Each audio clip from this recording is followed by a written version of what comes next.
ಏಕೆ ರಸ್ತೆ ಬಳಿಯ ಅಂಗಡಿಗೆ ನುಗ್ಗಿದ ಕಾರು ಶ್ರೀರಂಗಪಟ್ಟಣ ಜೀವರ್ಗಿ ಹೆದ್ದಾರಿಯಲ್ಲಿ ಒಂದು ಘಟನೆ ನಡೆದಿದೆ. ಚಾಲಕನ ನಿಯಂತ್ರಣ ತಪ್ಪಿ ಕಾರು ಬೈಕ್ಗಳಿಗೆ ಡಿಕ್ಕಿ ಆಗಿರೋದು. ಅದೃಷ್ಟವಶಾತ್ ಯಾವುದೇ ಪ್ರಾಣಾಪಾಯ ಅನ್ನೋದು ಸಂಭವಿಸಿಲ್ಲ ಅನ್ನೋದ್ರ ಬಗ್ಗೆ ಮಾಹಿತಿ ಸಿಗ್ತಾ ಇದೆ. ಕಾರು ಚಾಲಕನನ್ನ ವಶಕ್ಕೆ ಪಡೆದಿದ್ದಾರೆ ಶ್ರೀರಂಗಪಟ್ಟಣ ಪೊಲೀಸರು. ನೋಡಿ, ಇದು ಏಕಾಏಕಿಯಾಗಿ ರಸ್ತೆ ಬಳಿಯ ಅಂಗಡಿಗೆ ಕಾರ್ ನುಗ್ಗಿರುವಂಥ ಒಂದು ಘಟನೆ ಆಗಿದೆ. ಶ್ರೀರಂಗಪಟ್ಟಣ ಜೀವರ್ಗಿ ಹೆದ್ದಾರಿಯಲ್ಲಿ ಒಂದು ಘಟನೆ ನಡೆದಿರುವಂಥದ್ದು. ಚಾಲಕನ ನಿಯಂತ್ರಣ ತಪ್ಪಿ ಕಾರು ಬೈಕ್ಗೆಲ್ಲ ಡಿಕ್ಕಿ ಆಗಿದೆ ಅನ್ನೋದ್ರ ಬಗ್ಗೆ ಕೂಡ ಅಪ್ಡೇಟ್ ಸಿಗ್ತಾ ಇದೆ. ಕಾರು ಬೈಕಿಗೆ ಡಿಕ್ಕಿ ಆಗಿದ್ರು ಅದೃಷ್ಟವಶಾತ್ ಯಾವುದೇ ಈ ಪ್ರಾಣಾಪಾಯ ಅನ್ನೋದು ಸಂಭವಿಸಿಲ್ಲ. ಸದ್ಯ ಕಾರು ಚಾಲಕನನ್ನ ವಶಕ್ಕೆ ಪಡೆದಿದ್ದಾರೆ ಶ್ರೀರಂಗಪಟ್ಟಣ ಪೊಲೀಸರು. ಹೇಗೆ ನಿಯಂತ್ರಣ ತಪ್ಪಿತು, ಏನು ಎತ್ತ ಇದೆಲ್ಲವನ್ನ ಈಗ ತನಿಖೆ ಮಾಡಲಾಗುತ್ತೆ. ಅಂದರೆ ನಿದ್ರೆ ಮಂಪರಿನಲ್ಲಿದ್ರೋ, ಓವರ್ ಸ್ಪೀಡ್ನಲ್ಲಿದ್ರೋ, ಡ್ರಿಂಕ್ ಆ್ಯಂಡ್ ಡ್ರೈವೋ ಏನು ಅನ್ನೋದ್ರ ಬಗ್ಗೆ ಮಾಹಿತಿ ಸಿಗಬೇಕಾಗಿದೆ.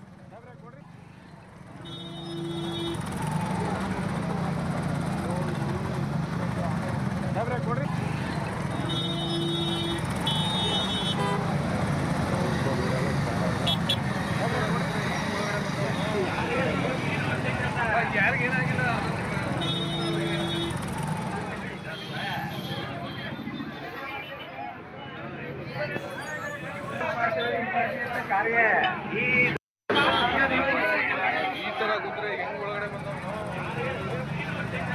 ಯಾರಿಗೇನಾಗಿಲ್ಲ.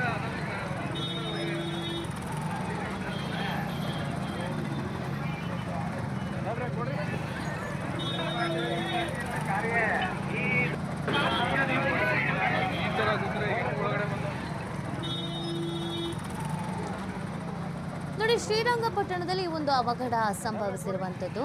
ಕಾರು ಚಲಾಯಿಸುವಂಥ ಸಂದರ್ಭದಲ್ಲಿ ನಿಯಂತ್ರಣ ತಪ್ಪಿ ಡಿಕ್ಕಿ ಹೊಡೆದಿರುವಂಥ ಘಟನೆ ಇದಾಗಿದೆ. ಬಟ್ ನಿಯಂತ್ರಣ ಹೇಗೆ ತಪ್ಪಿತು ಅನ್ನೋದು ಇಲ್ಲಿ ಬಹಳ ಇಂಪಾರ್ಟೆಂಟ್ ಆಗುತ್ತೆ. ಅಂದರೆ ಓವರ್ ಸ್ಪೀಡ್ನಲ್ಲಿ ಏನಾದರೂ ಇದ್ರಾ, ಆ ಕಾರಣಕ್ಕೆ ಕಂಟ್ರೋಲ್ ತಪ್ಪುತ್ತಾ, ಅಥವಾ ರಾತ್ರಿ ಅಥವಾ ಬೆಳಗಿನ ಜಾವ ಡ್ರೈವಿಂಗ್ ಆಗಿ ನಿದ್ರೆ ಮಂಪರಿನಲ್ಲಿ ಈ ಥರ ಏನಾದರೂ ಆಯಿತಾ, ಅಥವಾ ಇದು ಡ್ರಿಂಕ್ ಆ್ಯಂಡ್ ಡ್ರೈವ್ ಕೇಸ್ ಏನಾದರೂ ಇರಬಹುದಾ? ಸೊ ಈ ಅನುಮಾನಗಳಿಗಿದೆ. ಅದೃಷ್ಟವಶಾತ್ ಯಾರಿಗೂ ಏನೂ ಆಗಿಲ್ಲ. ಆದರೆ ಹಗಲು ಹೊತ್ತೇನಾದರೂ ಆಗಿದ್ರೆ ದೊಡ್ಡ ದುರಂತ ಏನಾದರೂ ಸಂಭವಿಸ್ತಾ ಇತ್ತು ಅಂತ ಕಾಣಿಸುತ್ತೆ. ನೋಡಿ, ಈ ಕಾರು ಒಂದು ಬೈಕಿಗೆ ಮತ್ತೊಂದು ಕಾರಿಗೆ ಡಿಕ್ಕಿ ಹೊಡೆದಿದೆ. ನೇರವಾಗಿ ಅಂಗಡಿ ಒಳಗೇನೆ ನುಗ್ಬಿಟ್ಟಿದೆ ಕಾರ್. ಏನಾದರೂ ಇದು ಜಾಸ್ತಿ ಜನ ಇದ್ದಂಥ ಸಂದರ್ಭದಲ್ಲಿ ಆಗಿದ್ರೆ ಪಾಪ ಯಾರು ಕೈಕಾಲು ಹೋಗ್ತಿತ್ತು, ಇಲ್ಲ ಜೀವನೇ ಹೋಗ್ತಾ ಇತ್ತು. ಸದ್ಯ ಕಾರು ಚಾಲಕರನ್ನು ವಶಕ್ಕೆ ಪಡ್ಕೊಂಡಿದ್ದಾರೆ. ಎಲ್ಲಿ ಆ ಕಾರು ಚಾಲಕ ಎಲ್ಲಿಯವರು, ಯಾಕೆ ಹೀಗಾಯಿತು, ಕಾರ್ನಲ್ಲಿ ಡ್ರೈವರ್